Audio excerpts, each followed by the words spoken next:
Deep in the heart of Graybridge, an abandoned hospital loomed, its towering facade a grim reminder of a forgotten era.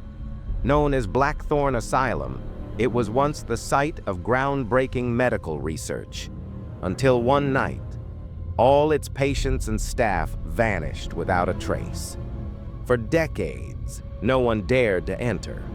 But when a group of urban explorers broke the silence, they uncovered horrors beyond human comprehension. The group consisted of 4 friends: Lisa, the skeptical leader; Aaron, the thrill-seeker with a knack for finding trouble; Mia, the documentarian always glued to her camera; and Ben, the cautious one who had second thoughts about every plan. Their goal was simple: explore the asylum and live stream their adventure. The night they entered, the air felt heavy, thick with an unshakable sense of dread.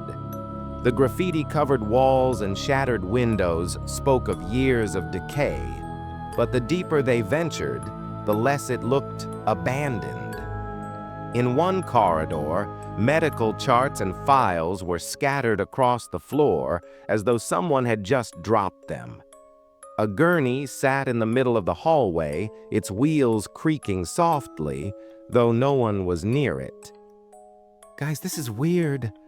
It's like they left in a hurry," Mia whispered, her camera capturing every detail. "Or like they never left," Ben muttered, his flashlight trembling in his hand. The group entered what appeared to be the main operating theater. The overhead surgical light flickered ominously, casting eerie shadows across the room. On the table lay an old mannequin, its plastic limbs warped and discolored. But as Aaron leaned closer, the mannequin's eyes snapped open. It wasn't a mannequin. The group bolted out of the room, their footsteps echoing in the sterile corridors. Suddenly, a loudspeaker crackled to life, broadcasting distorted whispers and haunting screams. "Did you hear that?" Lisa said, stopping abruptly. "It's coming from the lower levels," Aaron said, already moving toward a set of stairs leading down.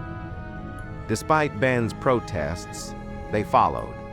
The basement smelled of antiseptic and rot. The walls were lined with strange drawings, crudely etched figures with hollow eyes and mouths agape in silent screams. In the distance, a light flickered inside a locked ward labeled Experimental Unit 7. "I don't think we should go in there," Ben said, his voice barely audible. Lisa ignored him and forced the door open. Inside was a laboratory frozen in time. Beakers, syringes, and jars filled with cloudy liquid lined the counters. But the centerpiece was a glass containment chamber in the middle of the room. "What were they doing here?" Mia asked, zooming in on the chamber.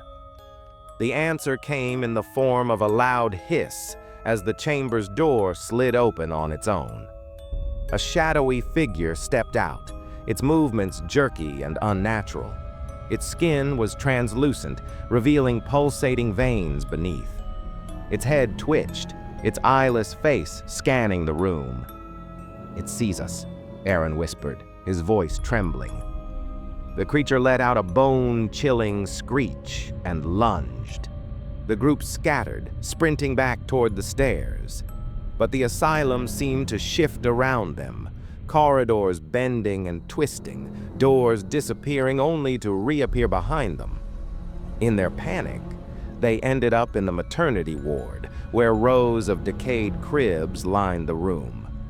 The walls pulsed as though alive, and the sound of crying babies echoed around them. Mia's camera captured a figure standing in the corner, holding something wrapped in a bloodied cloth. It turned, revealing a nurse with hollow eye sockets and a twisted grin. "Where are you going?" the nurse croaked, her voice like nails on a chalkboard. "You haven't been discharged yet."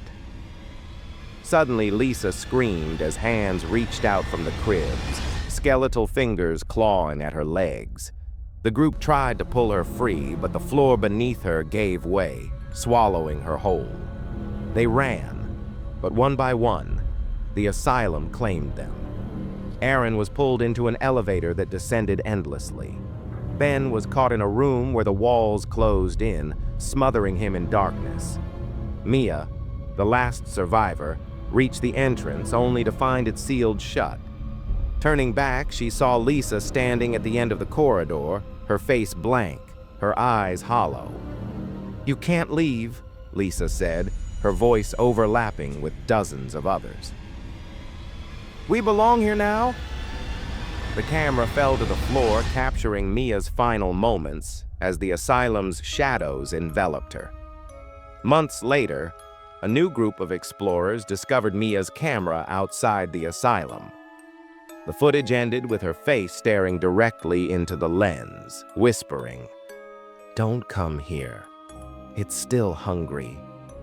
As the screen went black, faint screams echoed from the asylum, as if daring the next victims to enter.